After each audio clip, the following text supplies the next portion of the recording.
What up and welcome. This is Tell Me I'm Wrong. I'm Marsh. I've got Rick. I've got Yellz here with me today. And today we're talking about how your favorite movie exposes who you really are. Tell me I'm wrong. You are not wrong. You are right. I believe this.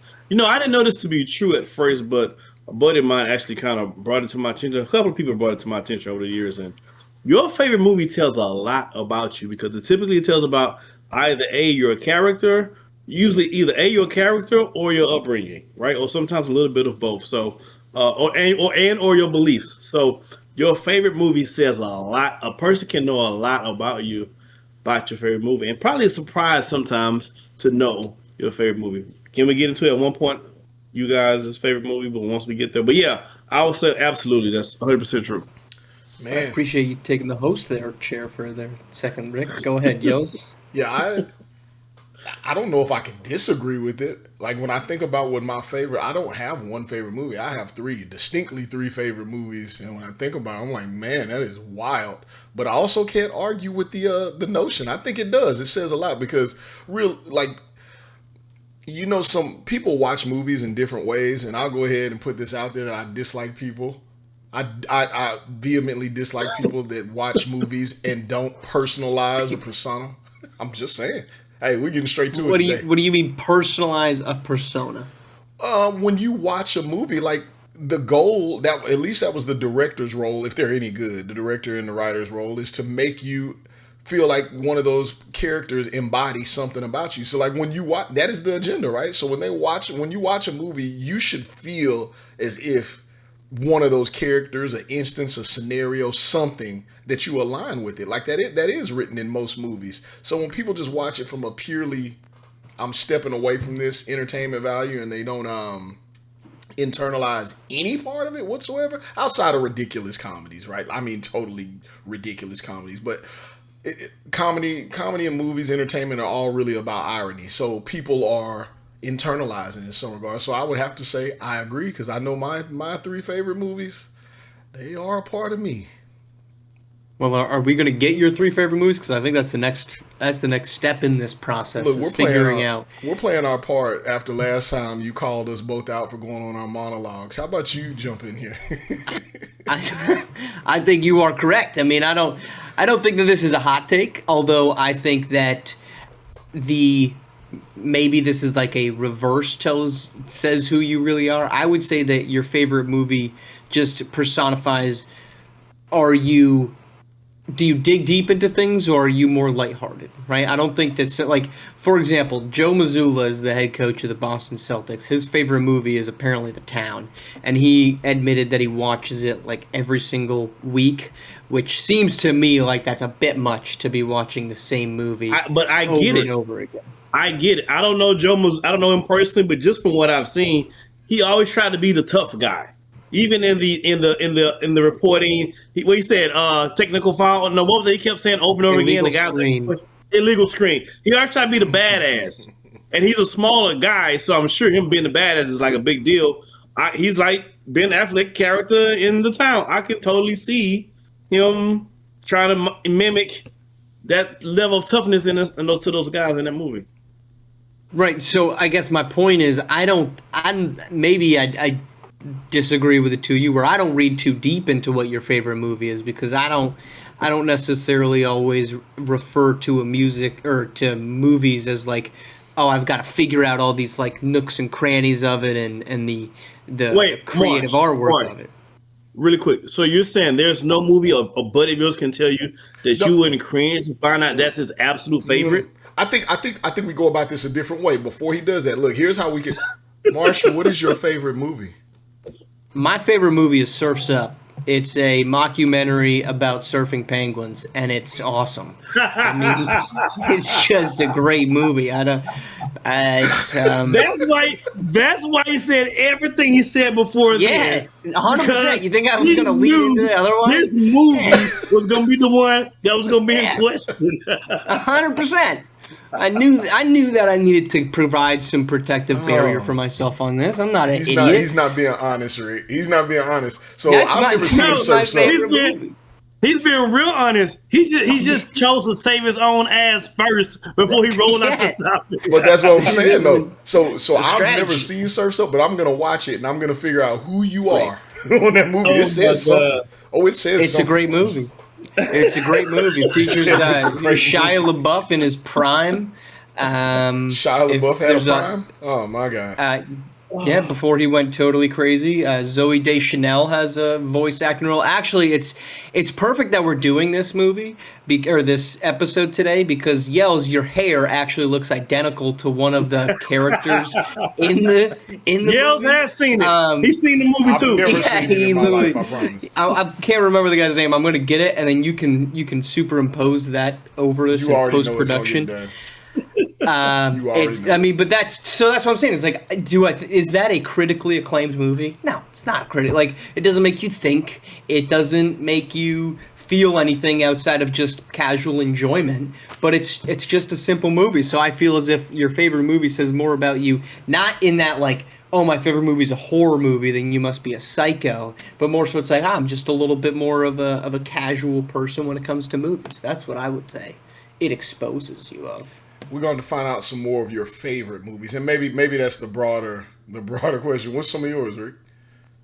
So to speak on Marsh, I want the one. I think there is for Marsh. I think for me, my opinion, Marsh, that movie just talks about the kid in you, right? Yes, It's 100%. always so. Yeah, so I can find a correlation. Anyway, for mine's, my all-time favorite that I fell in love with as a kid. It's the Karate Kid, the original one. All-time favorite movie. And it wasn't until some months ago I never really looked at the correlation. This is why I'm glad it's such a great, fun topic because I'm only months old before I realized the movies have to kind of say something about a person's character. So, but someone pointed out to me, it was like, oh man, we were sitting at dinner, had a regular conversation, and the conversation came about movies. And I said mine, and they was like, "Oh, that makes sense." And I was like, "What makes sense?" Well, they point out to me it's about Miyagi and Danielson, which is kind of like my dad and myself. So it's that, and I never correlated it directly until it was pointed out. So the Karate Kid is my all-time favorite one. I throw a nice little screwball. A really close one that I really like that most people probably wouldn't guess is The Devil Wears Prada. I freaking love. I love a good chick flick, period. But The Devil Wears Prada is like, is up there. So, how did you feel when they made Karate Kid with Jaden Smith? It was cute. It's for the new generation. I didn't really, it's for them at that point. I still like mines. I do like the series they have on Netflix. I thought that was pretty cool. I watched that. There's a series for Karate Kid? Oh yeah, they're like 4 seasons in. Cobra Kai. Yeah, they're like 4 or 5 seasons in. So yeah, it's for the kids though. But I'm with the OG on this one. They made multiple versions, right? They made sequels to that. They got a new, the original one has 3, and I think they've made like 3 or 4 more since on some new mix types of stuff. Jaden had one. They did one with a girl one time. I think they got a new one coming out now. So. How did you feel about the sequels? The follow to the original, not Jaden Smith's version. They were all good. That's what I liked about it. They were all good. They all told a similar story with a different twist. You know what I mean? So I like all 3. If I'm flipping the TV and it's on, I'm stopping. You're watching it. I'm watching it. Yeah. Yellz, your favorite movie, or you said you have 3, which I feel maybe I'll just curve it. So since y'all didn't put many out there, y'all put y'all's top one, but we can come back to some other favorite movies. And my favorite is not what I consider the best movie of all time, but I do have to name those 2. So my favorite movie is Mean Girls. I feel a lot better about my Surf's Up now. I feel like I was gonna walk into like you two talking about like Shawshank Redemption or something. So I feel a lot better now. No, it is. It's Mean Girls. I do watch it at least once a month on rotation. I watch it habitually. Like I love the movie. We can get into all of that later, but like personifying roles and loving them, I'm absolutely, as we say in our promo, I am Regina George. every bit of Regina George in that movie. That would be the giveaway. All right, yeah. And So then, what's that? Go ahead. No, keep going. No, my other favorite movie is probably what I consider the greatest movie of all time for me, and I do watch this one probably more than I watch Mean Girls. I just don't love it more. It's Infinity War. That is my movie. I love The Marvel? I'm sorry? Yeah. Marvel Infinity War? Marvel's Infinity War. I think that is the greatest Well, it's movie. not plural, it's Marvel. There's no Marvels. So Did I say that? you said Marvel. It was an ownership. Yes, Marvel's Infinity War. Okay. Okay. Don't try and play me, guy. Don't do it. Infinity War. Your favorite movie can't even get the name right. Name right. What? So that I feel like that's a surprising one because if you listen to, a lot of big name directors today, like they despise the superhero movie. Not to say that sitting here we're renowned critics, but what about the superhero movie? Because those tend to be very formulaic. So for me personally, I just think the whole collective series. We'll get into that when we talking about why do I like it, or just why do I think it's the greatest movie. Make sure I'm answering the right question because they're two different things. Either way. Yeah. Take it. Why you think that's the best, not why do you like it. I think it's, and it kind of leads into why it's my favorite and why it's right there with me. So I think when you are able to encapsulate characters to the point where people really internalize them and you really feel them, you care about their backstory. They did a great job in that, starting all the way back from Iron Man to invest you as an audience member, as a viewer. They did a great job, and they took their time tying people together, tying storylines together, giving you Easter eggs and all these different things where you thought you knew where it was gonna go. And that's kind of where Infinity War landed for me, is because it did not go where it should have went. It was beautiful, like how it ended for me, just because they threw you off key, but they culminated everything. There was a culmination of everything that just didn't end the way superhero story ends, right? And for me personally, my favorite superhero all throughout the whole series was Captain America, which that's one of my favorite characters, and that's part of what I internalize about that movie and series, and why I think it says a lot about me. I value a lot of things that he is. Until I saw Infinity War and I saw a character that goes by the name of Thanos. Whoop! Switch to the total opposite side of everything that I am, and I agreed. I was in the movie theater chanting for him. I started chants. Like, we were chanting Thanos in the movie theater. We got it going. I was rooting for him. I understood what he was trying to do, and I believed in Thanos and his mission until the end of the movie. Yeah. I mean, I think you're not. There was a lot of parts of Thanos' approach that really, I think it was not wrong, and I think they really aimed for trying to pull that out of like society to be he's there's actually a line later on in the series I think it's in WandaVision where the detective goes it's something to the extent of he's a little out of line but he's not wrong, and I feel like that's a little bit of Thanos' ethos there, Rick. I think the best antagonists in film are the ones who are only antagonists depending on your viewpoint. If I go back to, speaking of Marvel, if we go to the Black Panther, Killmonger's character, the first, he wanted the same thing that Black Panther wanted. They just had two different ways of going about doing it, right? Killmonger was Malcolm X, well, Black Panther was Martin Luther King, kind of like situation. So that's just the perspective of it. So yeah, I like the Marvels. I grew up. My dad put me on to the Marvel and the DC. I know some people choose one or the other. I like both. DC's on its way now. Though Marvel has a lot to do with this next upcoming one. They got to make up a lot of money. If DC if they, first of all, DC don't drop enough time to beat Marvel. They have Marvel on their heels. If DC was to keep dropping, they would have buried Marvel. Marvel's already on Lifeline right now. They next two joints gotta pop off. And they're already, and what they should have done, they can't seem to do, they should have got Blade out and done already. That it saved their asses the first time. It will save them right now. Blade, but they can't seem to get the Blade right. That's weird. Blade is, That's weird. That's weird to me. Yeah, he's Marvel, right? I don't know. Mark, I don't know. come on, man. So, You got all I those will be comic honest books with you. behind you. You have to know this. Those are all Star Wars. I know, but it doesn't the matter. problem that I have with Marvel, I love Marvel because I love the cohesive storyline to it, but I think what Right. they did was they they dropped a ton of content in a very short amount of time, and a lot of the content was the TV shows. And so I found that to be a little challenging to keep up with because you're like, and then when you drop the TV shows, they were not without controversy between Hawkeye, was kind of polarizing.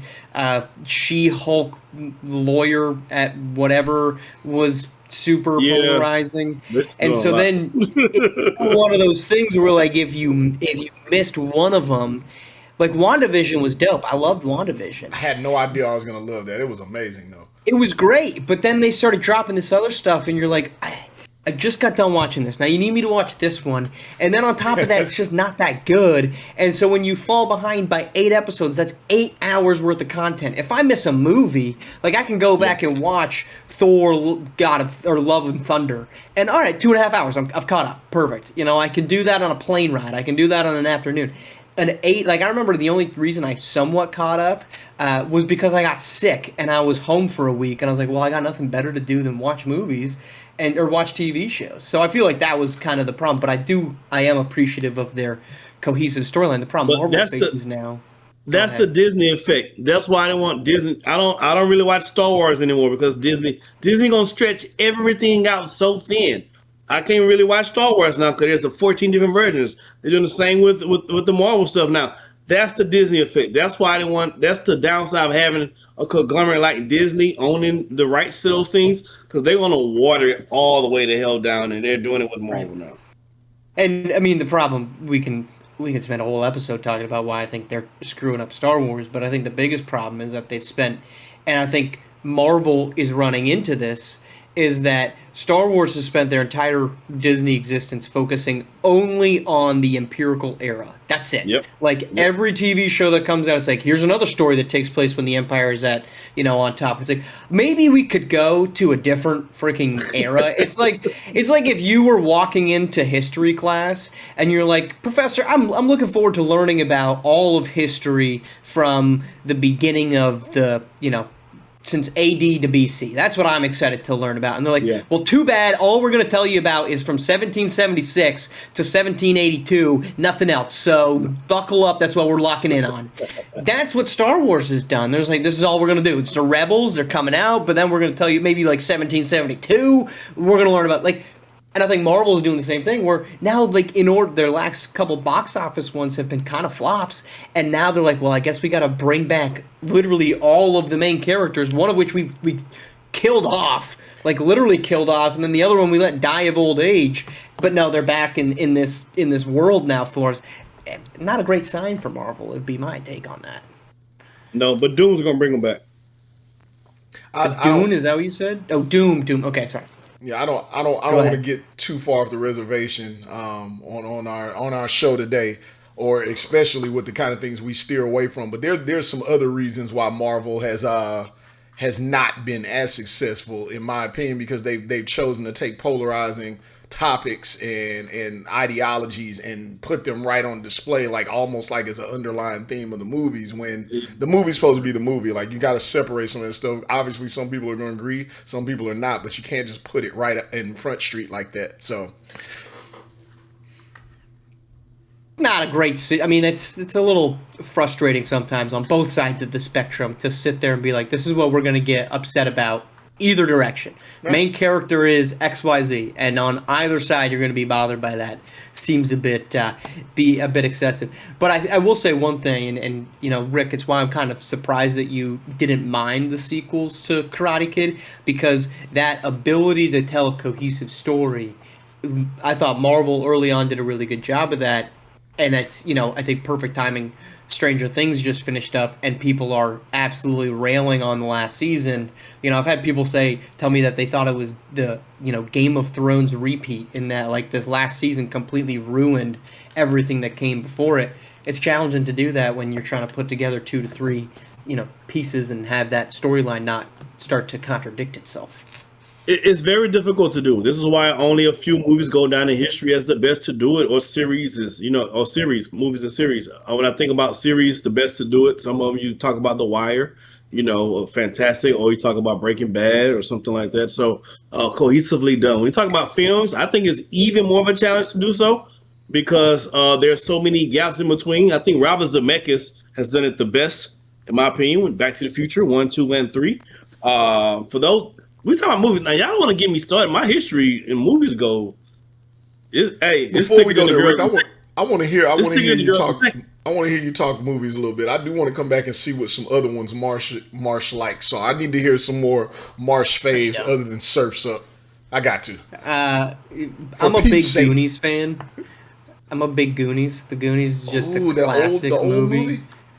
Yeah, yeah. I mean, obviously it came out a little bit before my time, but I loved it. It was very entertaining. Not to get us right back onto the Star Wars conversation, but like they came out with Skeleton Crew a year or two ago, and that felt very Goonies TV show. But I like that. Movies that are just a little simplistic, and I'm here for entertainment. Like that's been my biggest problem, and I'll watch a movie, I'll finish watching a movie, and I'll be like, that was a pretty solid movie. And then I'll look it up to see what people thought, and it's just like, this was stupid, this was stupid, this was stupid. And I'm like, was I entertained for an hour and a half to 2 hours? If the answer is yes, it's a good movie. If the answer is no, like if something about it, the acting was a little off or something, then I'm going to be like, I don't know, that was kind of boring. But what movie's a no to you? Give me a no example for you, Marsh. I'm not picky when it comes to movies. I'll say this, genre-wise, I can't do horror movies. I cannot do horror movies. The closest I can get. Oh, 100%. But it's the thing. Do I want to be entertained or do I want to be scared? I don't do horror movies either. The closest I will get to watching a horror movie is Get Out. And even that one, it makes... And I will say this. This would be like... That's one of the few movies where I've watched and be like, oh, I really liked it. They did this, and this.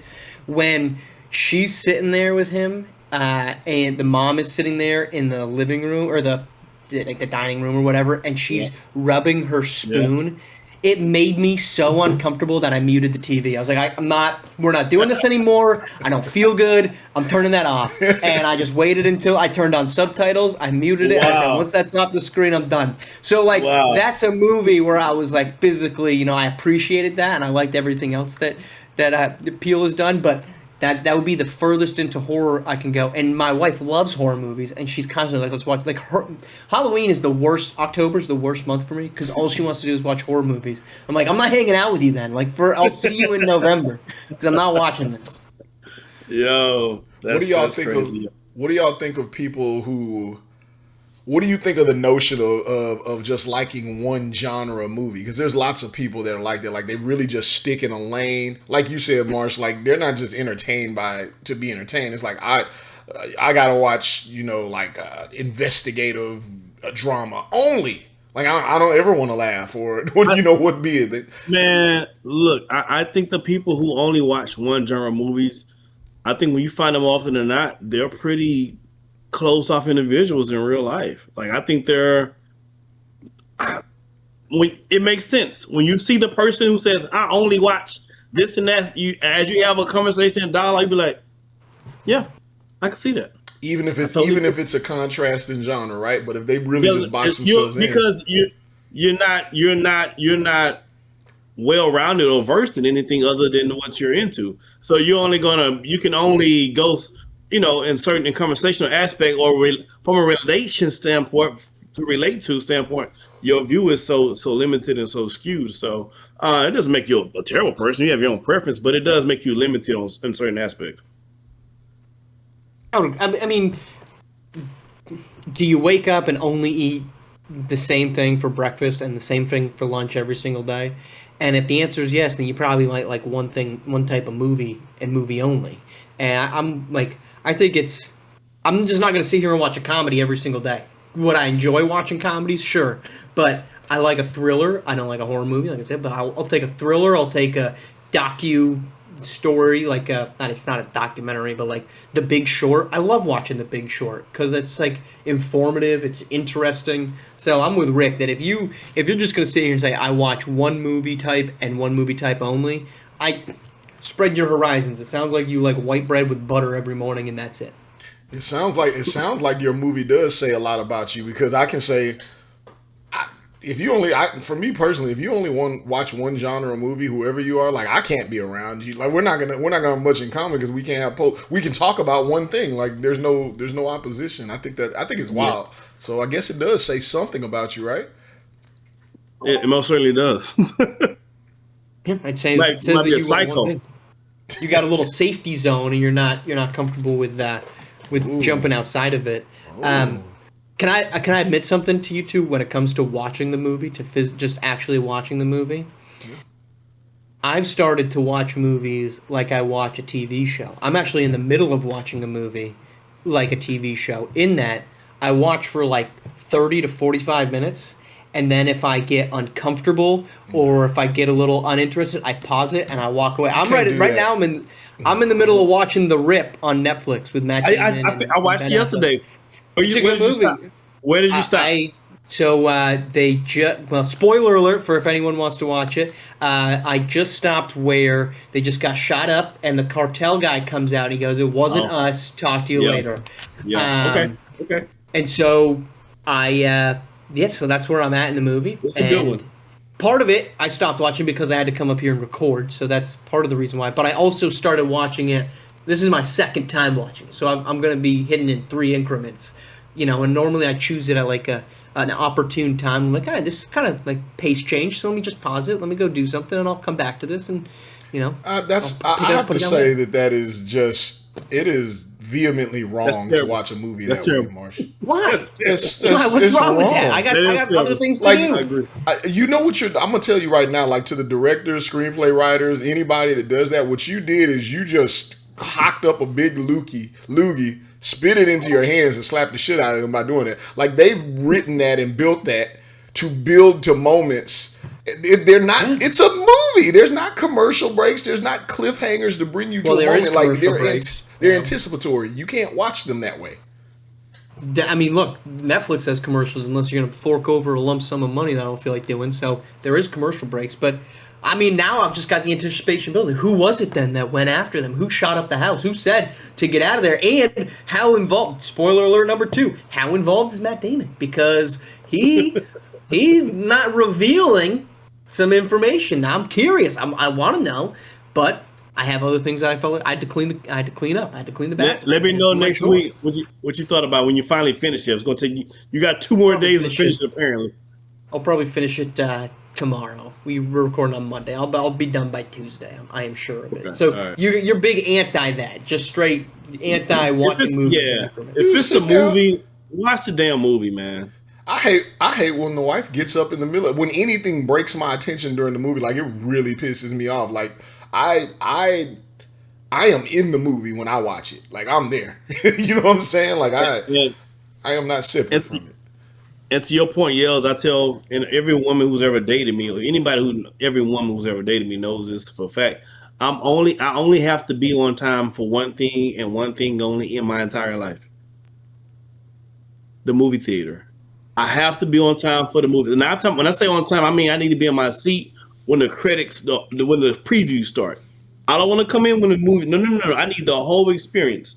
I have my popcorn a certain kind of way. I have my drink a certain. I'm real anal about my movie experience. And if you're late meeting me at the movies, you will be left where you stand. I am not waiting on you at the movies. I have a very hard line in the sand about that. So yeah, I'm with you guys on movie experiences for sure. Well, let's dive into that. Your popcorn. What's your popcorn situation? What do you need? So I do the popcorn. I do the popcorn. I do halfway. So I go put the butter on, and then I bring it back so they can fill up the rest. Put the top it off, and then I get jalapenos. Jalapenos. I have jalapenos. Popcorn with the jalapenos and butter. That's my concoction. Okay. Yellz, do you have a specific way you go about doing the butter? Or the popcorn, I should say? Yeah, just make sure the butter gets a little bit of everywhere. move it up, shake it around. I'm not a bit. I'll be honest. When it comes to movie food, I get pissed off every single time. So, like, it just What? never really does the trick. You know what it's gonna be. Yeah, it's gonna be Same thing. $100,000, and it's not gonna be what it needs to be as far as taste. Now, here's where I get going. If your icy machine does not work, like if your Coke icy, you know what I'm here for. You better have the goddamn Coke icy machine working, or I'm coming across the counter. Yes, it'll get ugly. My icy order is usually mixed. It's usually the Coke and the cherry mix. I don't really do the blue that much unless I have to, but the Coke and the cherry is my mix. Yes, I'm with you. Yo, is this like maybe I'm the oddball out here then? So is it icy in your neck of the woods? Like you gotta, it's popcorn and the icy. You gotta have. Yes, They go. 100%. They go together. I've never done. I don't even know how many times I've had an icy in my life. I've never had an icy. God damn it, Marsh! Damn it, Every what? episode. Look, man.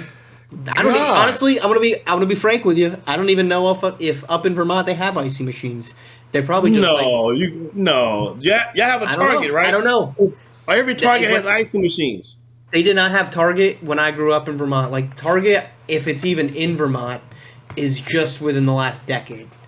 If one even exists. For a long time, for all of existence, there was not a Target.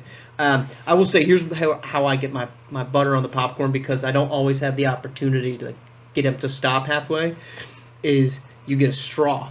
And then you're going to put a straw right on the underneath of that butter nozzle. And then when you push it down, it's just going to drop right through the straw. Oh, That's genius, But the actually. straw, so this is your tub, and then you just pull the straw slowly out. Yeah, it's the move. You've won today. I am going to the That's movies the tomorrow to see Marty Supreme, and I'm going to get the straw with the butter. Genius. It's the move. Genius, Marsh. You had Yeah, it in so you, man. is you. I know. I don't have the slushy. I don't need the straw for a slushy. I need the straw for my butter. That's And then where if you I'm ruin the whole. That's where you said I've such done a it. great I've done thing to tear it apart. Like, how could you do that? I'm not saying there's anything wrong with it. I'm saying I haven't been exposed to that opportunity in my life. That's all. And then, you know what's a nice little touch too is if you can't do it with like a shelled candy, but if you drop in chocolate into it, so like plain M&Ms. yeah, you probably could do that because it would probably melt it, and then you get a little bit of the little chocolate bites every now and again, but you don't know when. You don't know when you're getting it. I don't want to drizzle, but I don't do that one too much. I understand that. I'm just not a mixed sweet and savory kind of guy. If I'm savory, let me stay savory. If I'm sweet, let me stay sweet. I will say this, as somebody who likes to watch what I'm eating, if I'm going to a movie and I'm not eating popcorn, why am I going to the movie? That's what I'm saying. That is such an integral part. I mean, look, we need to keep movie theaters alive just in general because it's it's a great, unique experience. We need to keep it alive simply for the movie theater popcorn because exactly. Hey, Magic Johnson used to have hot wings, so we already lost Magic Johnson theater, so we lost our hot wings. So at least let's keep it alive for Magic Johnson used to serve like regular food. Wait, Magic Johnson, the basketball player? Yeah, Magic Johnson. Wait, you're not aware Marsh he had his is own from Mars. chain of theaters? Jesus. No, he had movie theaters too. Man, are you serious? That was his first I did not business know that this. kind of really got him going. We do have an episode incoming about Magic Johnson. You're going to learn a lot. He had like 15, 20 of them. He had more than that. Across the U.S. He had more than Really? No, I had no idea. My God. I hadn't. No, did not know this. Let's Vermont did not have that. That's wild. It's time to take a break. It is time to take a break. That is really wild. It is time. I can't believe you, Marsh. Reed, I think it's time for an ad read. You guys ready? All right.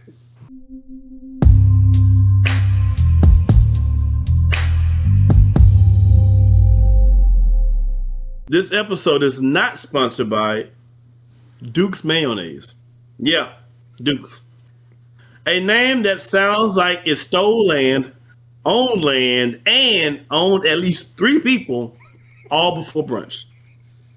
Now, before you clutch your pearls, I beg you to clutch a spoon, a tablespoon at that, and dig right into a Duke's mayonnaise jar and eat it right out of the container. Like the world's best ice cream, because it is. I've never liked mayonnaise before, but slap the name of Duke in front of it, and somehow This jar of aggressively white energy slid into my routine faster than Shannon Sharp slides into OnlyFans mouth. I put it on sandwiches. I put it on my potato salad. I even added my daily dose of ranch dressing smoothies. Oh my gosh. Hell, nowadays, I put it on just about everything. With a name like Duke, how could you not trust that it'll get the job done? So next time you show up to the barbecue bringing a jar of Duke's mayonnaise, tell them Rick Blaze sent you. Wow. Big Mayo fan over there. I had no idea, Rick. The fan of the Dukes and mayonnaise. Rick, what's happening, man? Rick, are you a mayo in your coffee? I love me some mayonnaise. That's a move. Don't people put mayo in their coffee? Is that a thing? I've heard people do that. Yes. Is it butter or mayonnaise? No, I've heard people do mayo. Man, I've heard people are nasty. Ugh. I've heard people eat French fries with ketchup and mayo. No, that's not putting it in your coffee. That is what y'all said, right? Okay. Yeah. That's what we said. Didn't the Titans quarterback there, Will Levis, I think he did it. Didn't he talk about doing it? Yes. I'm like 95% Will Levis. Yes. He was the first one that went public with that information. Yeah, he's known for putting mayonnaise in his coffee. Quirky habit that started as a joke in college. And now he has a lifetime endorsement deal with Hellman's and is branded Mayo Mocha. Mayo, that's a nice ring to it, though. And this one is disgusting, a mayo coffee scented cologne. What do you mean? This one is disgusting. Mayo and coffee is disgusting. Yeah, well, now you want to smell like it? I don't want to smell like mayo and coffee at the same time. Well, you had to talk to Rick about that. Rick eats ranch dressing smoothies with mayonnaise. No? You're not a ranch smoothie guy? I'm not a ranch guy at all. You don't like ranch? I despise ranch. Now, ranch dressing or ranch seasoning or both? I don't care. Ranch, period. I don't do blue cheese because it's ranch cousin. Why? What did ranch do to you? I had a bad ranch experience as a kid, and I'm good. I've been good ever since. You had a bad ranch experience as an adult too, and I witnessed it. It was crazy. What was that? What was the bad ranch? That's because I wasn't supposed to have it no more because I already had it as a kid. And I was at that was the wine tasting event? Nah, this was. Luckily, we were at my place because we were going to call the EMS. Like, you lost it. It was crazy. I was like, is he allergic? I thought he went so insane that I thought he was joking. He was not. It I can't even put it into words. Puking? He didn't. Can you imagine? Imagine someone having to do all the puking they could ever do, but not doing it. Like that's just imagine whatever physically comes along with that. That's what he was doing. It was like watching Peter Griffin. It was like it was like every facial expression. He was losing it. I didn't even know what was happening. Yeah. Can you share the origin story of the experience as a kid? I mean, geez, ranch is just such a basic thing. I've never heard somebody afraid of ranch. No.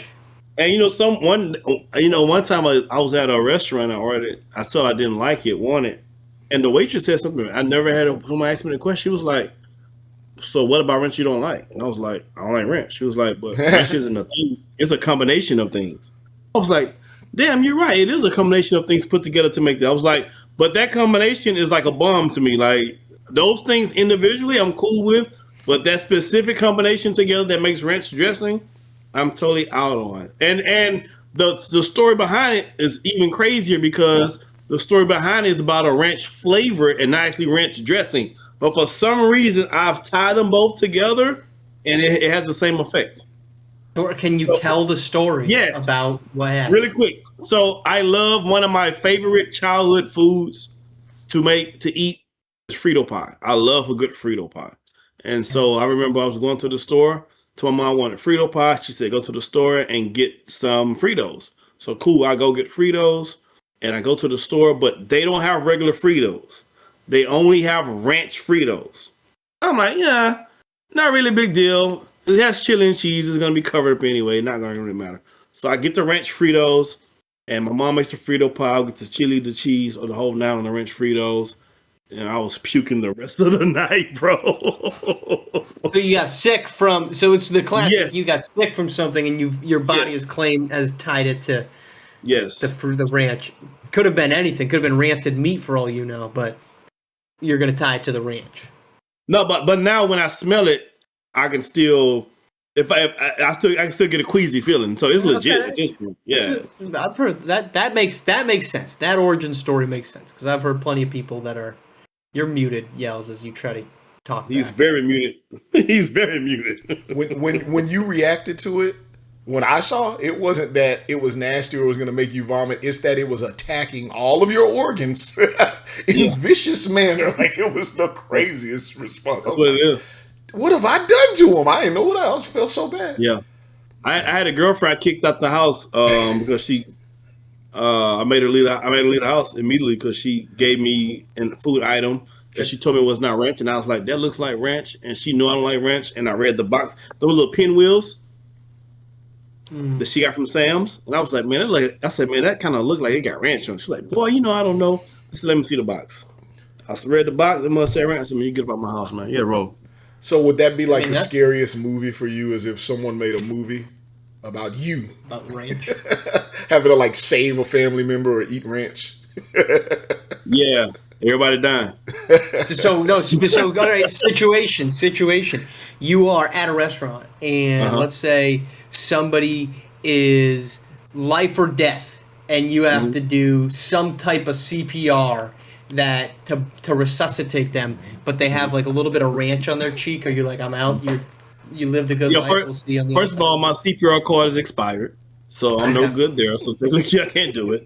And the fact you got a wrench dribble, yeah, you got a wrench dribble.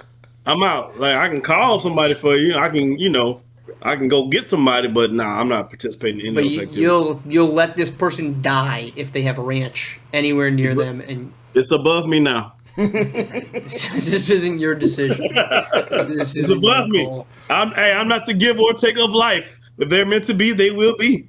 No, I get it. Ranch has a way of scaring people like that. Rick has a fair. I think his stance on it is fair because it's like it's either them or him. It's not him that day. It ain't be me. I ain't dying. He might. I mean, he thinks he might die if he. Yeah, that's what I'm saying. It's life or death for both of us. So I'm not going to take myself out. Right. It's a selfish maneuver, but it's a logical one. It's self-preservation, Marsh. The entire country's built on it. Hey, just because we're on the heels on it, and I know it's not that topic, but you said you ain't gonna take your own self out. You wouldn't take yourself out, right? You wouldn't do that.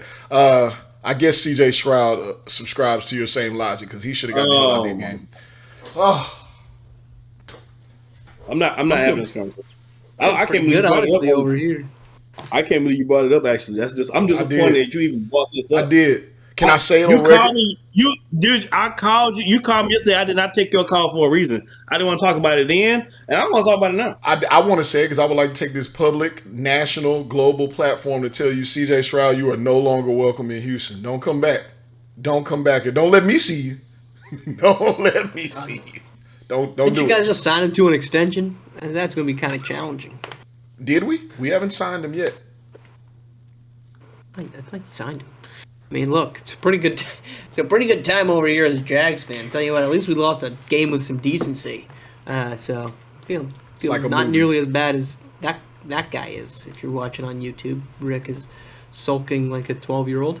The name, I remember this. I wanted to share it. So the name that Yellz with his hair looks like is Reggie Belafonte from Surf's Up. I love it. And that is him right there. If you're watching on YouTube with the giant hair, so Reggie Belafonte. You know what I watched last night? Since we're talking about movies, I tried to watch this movie. Rick, you've talked about it. Marsh, I know you've never seen it. I tried to watch it again because I appreciated it in the past. I couldn't leave. I had to turn it off. I tried to watch Pootie Tang and I had to turn it off. I had to. I think that it was quite possibly the greatest and most ridiculous movie I've ever seen at the same time. You ever? Hey, listen, man.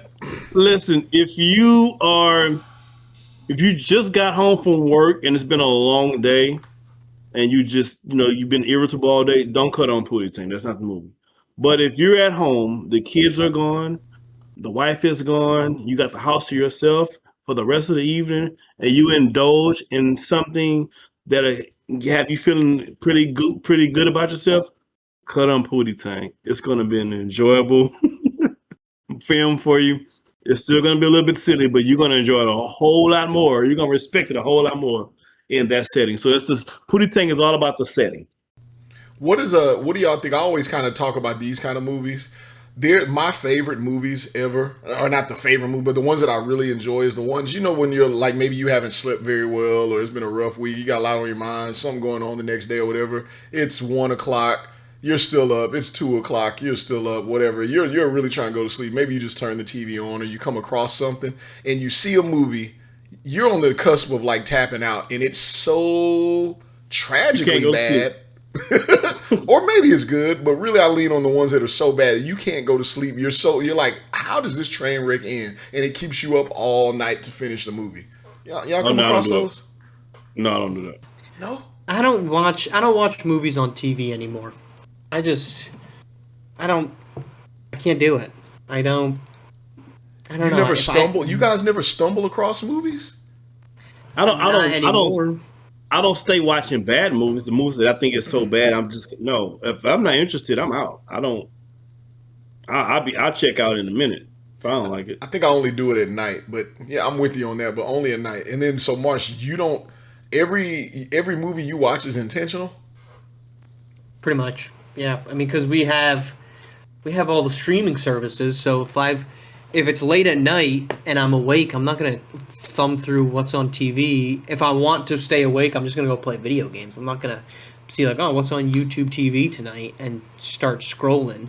And if I want to watch a movie, if I'm in the mood for a movie, I'll just find something that I'm interested in and I'll watch that. I have never, I shouldn't say never, since adulthood, I have not ever found myself scrolling the TV channels to see what's on, because I also don't like, unless I stumble upon it and it's at the hour or the half hour mark, like the movie is just starting, I'm not going to put in a movie 30 minutes in and be like, oh, I wonder where this is going to go. I'm missing a lot of key details from the beginning. So, like, unless I've seen it before, and if I've seen it before, I'm not going to start watching it halfway in. I'll be like, I'll just watch this later when I feel like watching it.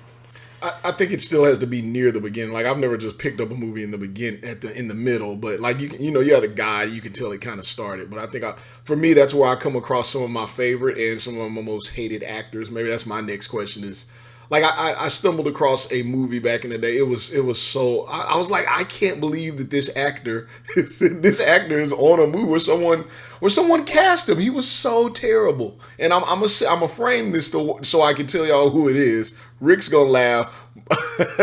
He's a terrible actor, to the point where he got a role in a movie where he didn't talk. But I had to see the original movie to appreciate when he had a role where he did not say words. And his name is Bokeem Woodbine. He's in a movie called Life with Martin Lawrence and Eddie Murphy. And he's in a few other movies where he doesn't say much. And there's a reason. He's quite possibly the worst actor in Hollywood. Oh my gosh. Let's see. I'm trying to see what he's in. And you can only appreciate those kind of things when you watch a really bad movie.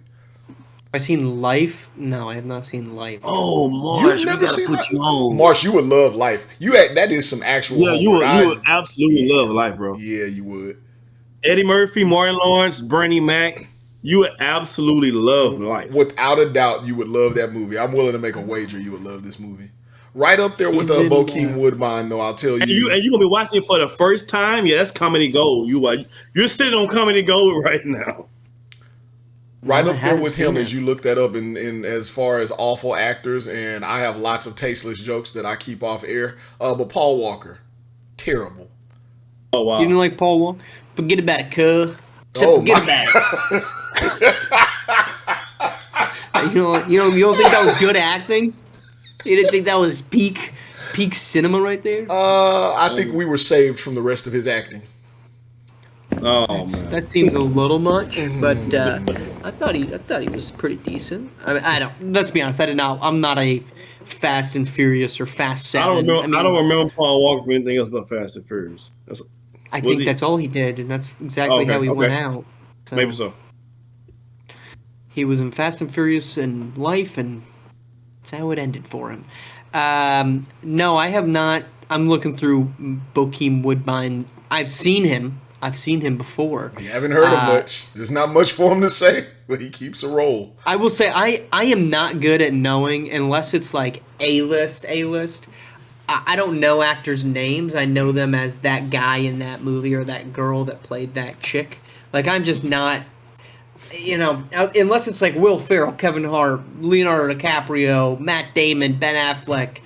Most often I'm like the guy that plays Saw Gerrera in Rogue One. And I've seen him before. I can't remember what his real name is, but that's pretty much how I go about knowing who people Can we do top 5 actors or actresses? Oh, this would Start be with you fun. two, then. Anybody got something in mind? well, number one for me. Go ahead, Marsh. Go ahead. I was just gonna say I don't necessarily have it in order, but I would say No I order. will always watch a Leonardo DiCaprio movie. I need to see his latest one, but regardless of what his personal drama, I will always watch a Leonardo DiCaprio movie, and I will always watch a Tom Hardy movie. I will, if they're in a movie, I will put it on. Same with I guess I'm creating top 5. Same with Jake Gyllenhaal. If he's in a movie, I'm gonna want to watch it. Come on, give us two more. I like watching Matt Damon, Ben Affleck. And they're kind of like always in movies together. But I think for what I've seen of the Rip so far, he's doing a pretty good job. But I would say Matt Damon is one that I typically always watch. And who's freaking A? No, I wouldn't say that's I'm definitely. Those would be the 4 that I'm like definitely watching. Maybe Brad Pitt too. Christian Bale. I would take Christian Bale over Brad Pitt. All right. You want me to go, Rick? You want to close this out, or you got one? Don't matter. Let me go. It doesn't matter. I'll jump in, give you the last floor. I think for me, it's gonna Leo Cap. Yeah, he's right there. I mean, he can do no wrong. Leo Cap. I've never heard him mentioned. You're as not Leo that cool. Cap. You don't know him like I know him. Yeah, Leo You Cap. don't know him like that, Marsh. Clearly not. Clearly not. I'm not like that. Leo Cap. I'm gonna go with Eddie Murphy.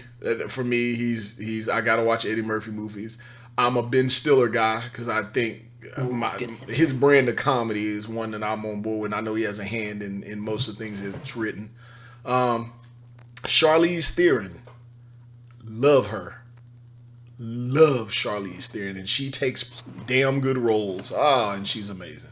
Charlize Theron, and I would say lastly, that last one always gets tough, doesn't it? Oh man, I may have to come back on that last one. I may have to come back. Yeah, I think I do. I'd say I put Leo on my list with y'all. I think Leo's unanimous. I go Denzel Washington. I mean, Denzel is the guy. I think that's a hard miss for all of us. He don't brick. You know what I mean? Denzel. If something bricks, it's not his fault. I go Will Smith. I think he's very underrated. I think movies like 7 Pounds, movies like what's the one where he's by himself in the whole world? It's just him and a dog the whole time. I Am Legend. I hated 7 Pounds, by the way. Not that because it was bad, because it made me feel things I did not want to feel at the age I was watching. That's why you put that movie, Pursuit of Happiness. You know what I mean? Very powerful movie. When he decides to be the man, he is the man. So Will Smith, I'll go. I said Leo. I said Denzel. I said Will. Let's go. I go Eddie Murphy. I love a good Eddie Murphy film. Then for my 5th, I'm gonna go with one of the OGs, which is the reason why a lot of actors get a chance to do their thing. Actors of color. I'm going to go Sidney Poitier. Round out my top 5. Yeah, I think I'm. One thing. Go ahead. Yeah. No, I was saying I'm still trying to think of my 5th. I think it might be Denzel, but I feel like I'm missing somebody where I watch all of their movies, and I may have to come back to. I really hope it's not Will Ferrell because I feel like it might be, but I think it I mean, is. I would say I would always put, and we just watched because we did not see that it had come out. Murder Mystery 2, a pretty much a mock of Knives Out. But if Adam Sandler's putting together something, I'm in for it because Grown Ups is top 3 movie for me of all time. I love that movie. I'm not even lying to you. We literally took a vacation to a location because of Grown Ups. Because they spend that opening weekend on a lake in Massachusetts, and I was like, I want to go to that lake, and so we did, and I got to see the house that was in the movie that they used in the movie. Disappointed that it was not a historical monument, but if Adam Sandler is in something, I'm watching it, and I feel like lately he's been showing off a little bit more range than what he Yes, was he has. at his peak. I mean, like Hidden Gems was fantastic. You know, he's starting to show a little bit of drama. Yeah. And then it's always nice to just see the annual Adam Sandler reunion cast where you're going to have David Spade and Kevin James. You know, depending on how your politics ride, there's some other folks that are or are not included in those films, but it's just a good time. I How you remember feel- my how you fifth. feel I'm about- sorry. I'm sorry. How you feel about Grown Ups is how I feel about Wedding Crashers. It's a good man. That's just I can watch it every day. At one point, I did watch it every day. It's a good It's ass great. movie. Nobody has a problem with Wedding Crashers, and if they do, they have the problem, right? They have the problem. I mean, the only thing I would say about Wedding Crashers, and I guess it's more of a Vince Vaughn thing, is that like the Vince Vaughn is awesome when he plays Vince Vaughn. The problem is that Vince Vaughn only plays Vince Vaughn. Like it is one character, and it's like, all right, so you're gonna be the sarcastic asshole that about 2/3 of the way through this movie you're gonna have a change of heart. Like I'm a big fan as Christmas movie fan. I love Fred Claus, but it's just Vince Vaughn in a Christmas movie. It's just him being But an asshole. there's 2 times he nails it: Wedding Crashers and The Breakup. Yeah. The breakup, he Okay. absolutely nails it. I When was thinking you to myself write as a Vince man, Vaughn- like, God, this guy's a jerk. When you write Vince Vaughn as Vince Vaughn, he's gonna nail it. Hey, in breakup, all you think is like, come on, Jennifer, come on, baby, I got you. He's doing you wrong. My God. Yeah, Vince you're Vaughn right. is great. One thing I would say, because My Will fifth. Smith. Let me get my fifth. Oh, in, 'cause yeah, I did. sorry, yeah. Charlize Theron, I'm sorry, baby, you got to go. I got to bump you out. Wouldn't that mean you need 2 more? No, because she was. Well, no, I didn't have my fifth. You're correct. I'm sorry. Thank you. Right. Then she gets to stay. And just like that, I forgot who my guy was. But I Wow. watch everything he's in. He's not in a ton of movies though, and that's why I have to. We'll come back to it. I'm so sorry. I'm so sorry. Okay, no, you're fine. Because I was going to go down the route of, because Will Smith is in the news a ton right now. And it's kind of been a downhill slope for Mr. Smith ever since the slap of Chris Rock and then everything that came afterwards.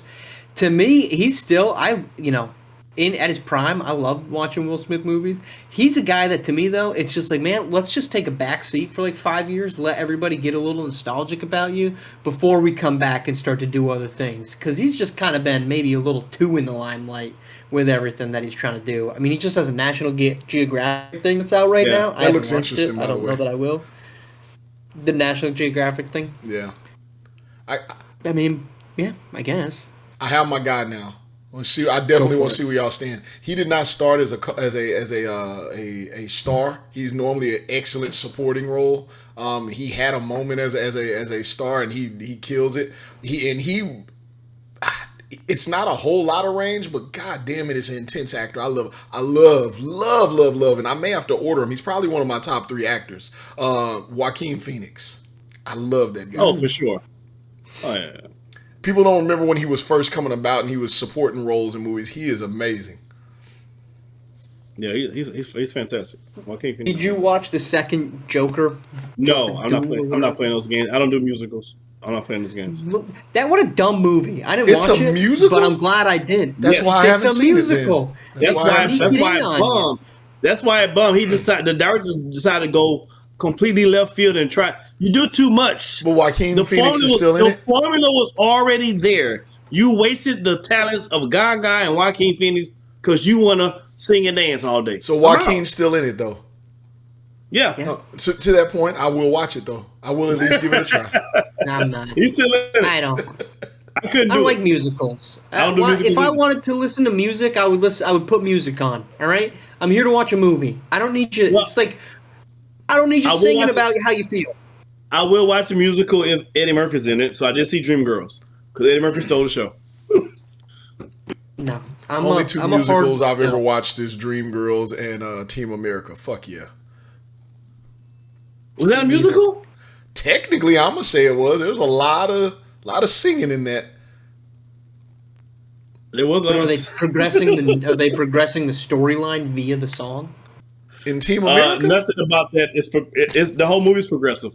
The whole movie is progressive. or regressive. You can. It's so much. It's great though. What a train wreck. No, if you're gonna start singing, like it's why I won't watch Wicked. I'm sure it's a great series, 2 movies, but I'm not. If you're singing on, Ariana Grande is awesome, but I don't care to listen to you sing when I'm with you. Something bad. As much as I love music, I do not like watching musicals. No, there's a time and place. I mean, it's why I've only. I mean, there's a lot of reasons why I've only been to one, but I've only ever been to one show on Broadway because it's kind of like I don't. Movies and shows will have music in them, and it does a nice job of like relaying the emotions of a scene. Right, Like, right. I mean, no better beginning to a movie when it comes to music than the opening sequence of Shrek with All Star in the swamp. I mean, it's right. fantastic. I just don't need Shrek singing All Star. Like, let Smash Mouth do it and move on. So no, I'm a big no musical guy. Have movies ever drawn or inspired you to do something after you watched it? Like, has it ever changed your point of view or impacted you in such a way that you did something? Absolutely. When I first saw it, so I'm gonna make a long story short. When I was a kid, Don't we didn't take it always long. we didn't always have cable. My household would go sometimes. Some months we have cable, some months we wouldn't have cable. So again, I was a big Karate Kid fan. So this was the time stretch in my life where we didn't have cable. So the Karate Kid was finally coming on TV. I hadn't watched it since forever. So it was finally coming on TV. It was coming on TV next, like in the next hour. And so I was pretty athletic. I was pretty active as a young boy. I'm like 3rd grade. And so I could flip, like do backflips and stuff then. And so I was so excited. My TV set on a TV stand. I know kids today don't have no idea what I'm talking about. There was a metal TV stand, and the TV actually set on the TV stand. I was so excited to watch The Karate Kid that I jumped on top of the TV, which sits on the TV stand. I flipped off of the TV, backwards off the TV. But my momentum or my weight caused the TV stand to start rocking, and the TV fell on my arm. I broke my arm 3rd grade. And I remember being in the hospital in the emergency room and me asking my mom, did I miss Karate Kid? Like I'm still trying to catch it though. I'm in the hospital, but I see TVs. Can somebody cut that thing off? You were so excited. I mean, that you needed to express your emotions. You need a trampoline, but you needed. My ass whooped is what I needed. My goodness gracious, that is in that movie. Most importantly, Yellz, have you ever done anything ridiculous after watching a movie? I haven't done anything ridiculous. Changed my perspective. It was probably a life-altering movie for me. I would say my confidence as a person skyrocketed after I saw this old 80s movie. I think it was 80s. I didn't see it in the 80s, but I was probably like early teenager when I saw this movie called Weird Science. It's like a hair, like a big hair movie, like the 80s joint. But yeah, that movie, my confidence perspective on like how you go about things changed after I saw that movie. Okay, interesting. I've not seen it. What did you say it was called? Movie. Weird That's Science. A good movie for its time. Really good movie. It's an 80s movie. It's like a goofy. It's the start of Keanu Reeves' career. Is Keanu Reeves in that movie? Yes. No. I'm sorry. I'm talking about Bill and Ted. I'm sorry. I was going to say Keanu Reeves is another terrible actor. Don't make me. Whoa! You don't like Keanu Reeves? Awful. He found the film that fits him best. Which one was that? Because Keanu, The Wick. Yeah, that's it. Because Keanu Reeves, a lot like Vince Vaughn is, I don't care how you write it, he's still Keanu Reeves. And Keanu Reeves has no personality, which makes it even worse. So John Wick and The Matrix is Keanu Reeves' best. And hey, there's no shame in that.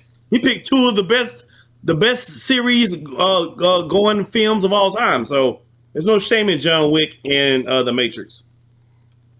I didn't feel like John or Keanu Reeves is like one of the most beloved actors online. Doesn't mean he's good. Because I think he's a good guy, though. He's an I excellent agree. guy from what they say. Yeah. Yeah, he's a good guy. He's a good dude. He almost ruined John Wick. You remember that scene where he goes, I think it's John Wick 2, where he goes and meets up and he has that long ass monologue. They're like, so are you in or you out, John Wick? I'm thinking after my dog. And then he says like this shit. He says it for like 7 minutes. I'm thinking that, and then you killed my brother. And then he just keeps babbling shit. So I'm thinking I'm back. Like, you should have shot the dude 4 minutes ago. 4 minutes. They let you say all of that softly and gently? Yo, speaking of the dog, I watched the John Wick. It's on Netflix, I think. Like the docu, how I got started. The movie almost didn't come out at all because in the first few minutes they shot the dog. Apparently, there's a unwritten rule in Hollywood: you can't kill dogs on screen. And so they killed the dog on the screen, and they was like, "Yo, the movie's not going to come out." They had to start doing some other things to kind of doctor it up to not make it look as graphic as they originally shot. But yeah. It was very in danger of not coming out close to the documentary because it shot and killed the dog. Hey, episode number 11 or somewhere in this season's episode, we have to do one on why dogs are more important than people. Please. I thought you were going a different way there, and I was going to be vehemently against you. I actually have not. I have not watched John Wick because I know that the dog dies, and I don't care to see that happen. Don't kill animals, man. That's exactly what's their point. They was like, we can't put it out, and no one's gonna watch that shit. If there's a character that kills an animal, it could be the good guy, and I'm like, you lost me. I mean, not many good people kill animals for no reason, but not big into it. Why should we dig into that? Why is that? Oh, we don't have it. I think that's a whole episode. Because I would also like to talk. I would like to know if it's okay to slap a pug in the face. Because I think it would be funny. I do. I mean, their faces are kind of already squished already. Exactly. Like, it would be hysterical. Exactly. All right. We'll dive into that in 2 weeks' time. I don't. Why do I hate that you kill an animal? Animal can't do nothing to you. I mean, leave it alone. What are we doing here? They can tear your ankles up. Okay, God forbid your ankle gets cut up. So I'll tell you one story as in terms of watching a movie and it changes you, and it did not change me in any good way. So my brother and I, was summer, I can't remember what year the movie came out, but we were kids. And so my mom takes us to go see the movie Holes. And so if you're not familiar with the movie Holes, it's all about kids that get in trouble, so they reform them by sending them off some place in the middle of the desert where they have to dig 6 foot holes every single day in pursuit of trying to find treasure. And if you find treasure, you don't have to dig the next day. And that's all it is. You're just digging this giant area. And so we watched the movie, and we were so impacted by the movie that when we got home, we went into our basement. We each grabbed a shovel, started digging holes in our yard. Because we were just like, that's badass. And so we spent an entire afternoon digging holes in our backyard. Now, the problem is, in Vermont, it's all clay. So you can't get very deep. So we weren't digging down so much as maybe 4 inches. So we had a bunch of like 4 foot wide, 2 to 4 inch deep holes all over the backyard. We were out there for probably 2 or 3 hours just digging away. And my mom clearly was not bothered by it because she's like, wow, my 2 of my 3 sons aren't fighting with one another right now. She comes out, discovers what we've done, and she's losing her mind. And she was so pissed. She's like, your dad's going to kill you. So we had to take turns mowing the lawn that entire summer. And it was pretty much just like a motocross course because you're just zoom, zoom, zoom, zoom as you're going through. We just wrecked that yard, dude. We wrecked it. Because we watched holes and we're like, we got to dig right now. We got to see what's back here, and nothing was back there. Oh my! This close to finding the Ark of the Covenant, you blew it. We could have. As we wrap up, any mini wrongs from the week past? Anything to update the Hey, we're gonna audience rebrand on? that. You know what I hate. Go ahead. Do you got anything I that don't you have any hate? though. I don't hate anything this week. It's been a lovely week. Whoa, This- that's new. Anything I hate. What do I hate? You know what I hate? I hate What do you when hate? you have an all-time great defense and the defense is great enough where you being the quarterback of an NFL team, you didn't need to be good yesterday. A bad quarterback playing bad yesterday still could have won the game. I didn't need you to be good. I damn sure didn't need you to be a superhero. I just needed you to be average. Trent Dilfer was all. You didn't have to be Trent Dilfer. You could have been. You could have been freaking Trent Green yesterday. You didn't have to be Trent. You could have been Dak Prescott. You didn't have to be Dak Prescott. You could have been Malik Willis yesterday. You could have been Ryan Tannehill. You could have been Ryan Tannehill yesterday, and we would have won the game. And I hate we would have went to Denver. They have a backup quarterback with our defense. Oh my God. We could have went to San Francisco, Santa Clara. We could have won the Super Bowl, and that Texas defense would have went down as one of the best in history. But instead, it was squandered. I hate that. 1 second, Rick. You know, I'm there with you, and I think I'm all in together. I'm think- not. I think you love could have had a Pop Warner quarterback, one that knows just to sit his ass down and take a sack. Anyone with any football intelligence whatsoever. I think Rex Grossman could have won. I think it's a travesty, as I called you yesterday, is you know how bad our quarterback played. I don't think actually I'm gonna say his name anymore. He played so bad that our offense very often had to play defense. Our offense had no chance to play offense the entire game because they were batting balls out of the defenders' hands on passes that were behind them. They were having to make tackles. They were having to make touchdown-saving tackles. It was so bad, and I tried at the end of all of it to say the offensive line really didn't do their job. But you know what? Many times that the quarterback that was behind center is supposed to know when you line up at the line of scrimmage, you see a man unblocked, down in that position, about to have a full sprint at you, and you get to watch it for 24 seconds before the ball snapped. Then the ball snapped and he starts running at you to throw the goddamn ball away or to sit down. He threw passes directly to the defenders. He did everything he could do in the playoffs this season to ruin games. And I honestly mean, quarterbacks are supposed to complete passes. If you can't, just don't throw the ball away. Catch the snap.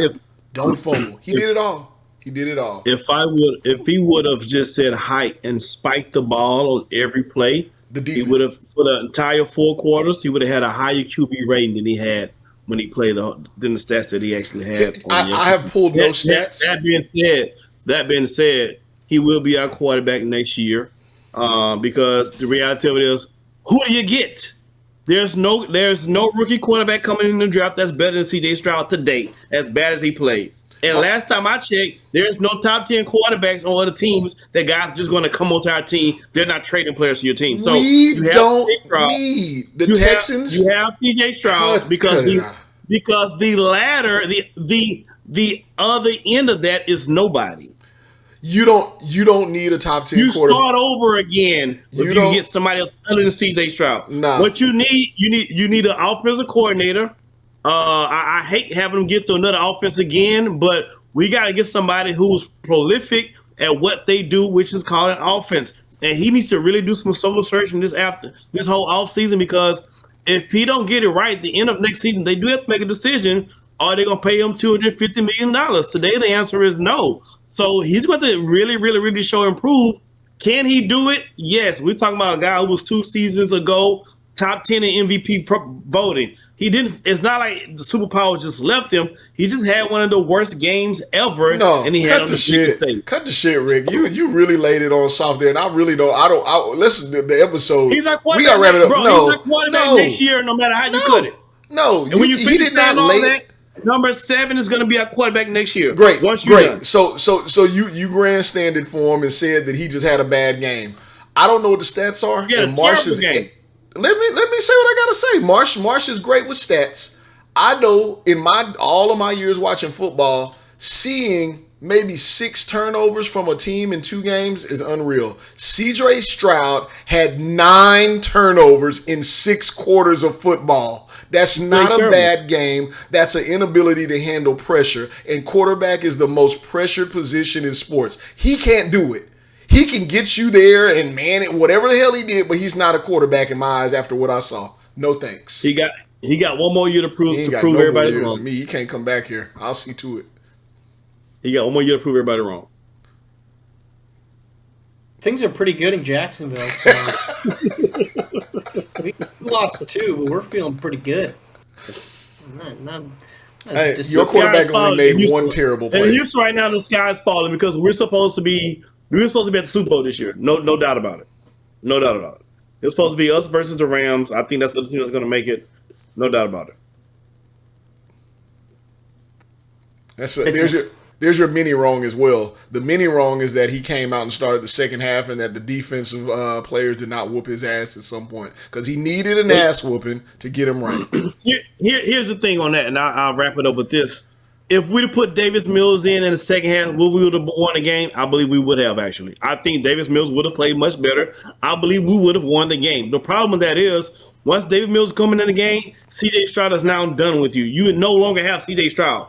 Are you willing to throw away a 24? So you thinking about short term. Long term, that is not a good decision. I'm not. Because Davis Mills not your long term quarterback, but he is the guy that was probably more ready for the pressure on yesterday. We would have won the game. Hell, we would have won the Super Bowl probably with Davis Mills. That is what it is.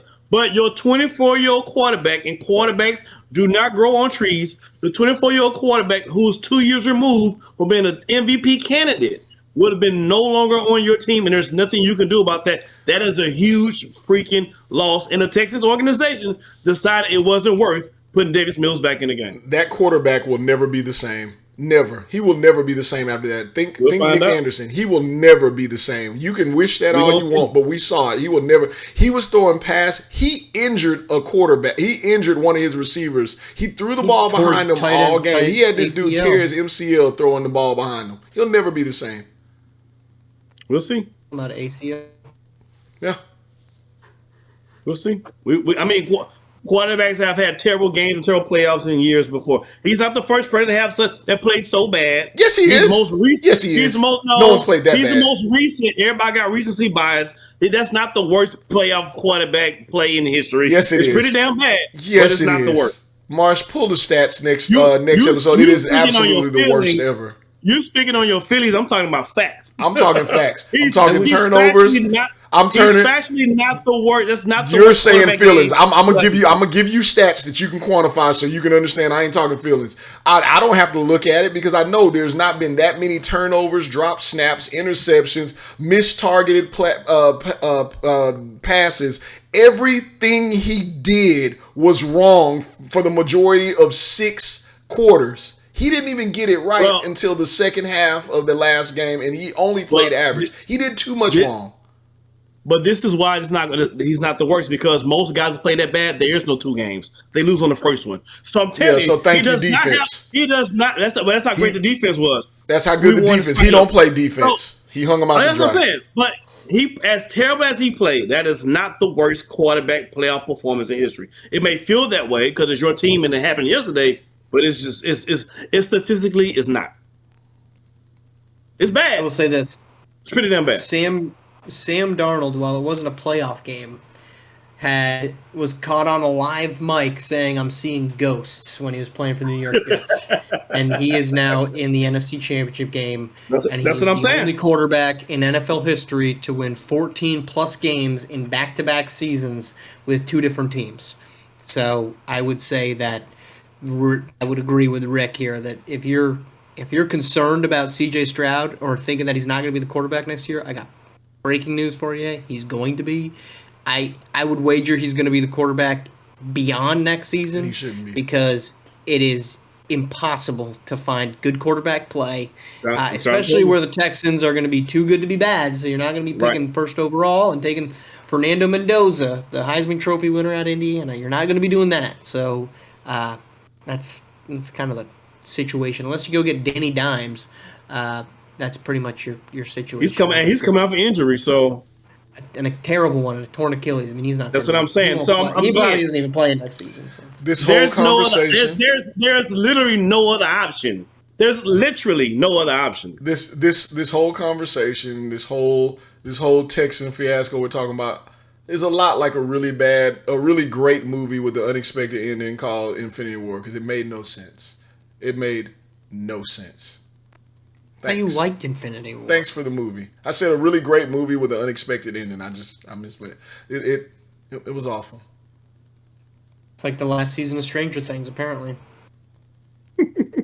That's our show. We are back next week, Thursday, on YouTube, on Spotify, on Apple Podcasts. Appreciate you tuning in. Appreciate our production team for putting this thing together. We will talk to you next Thursday.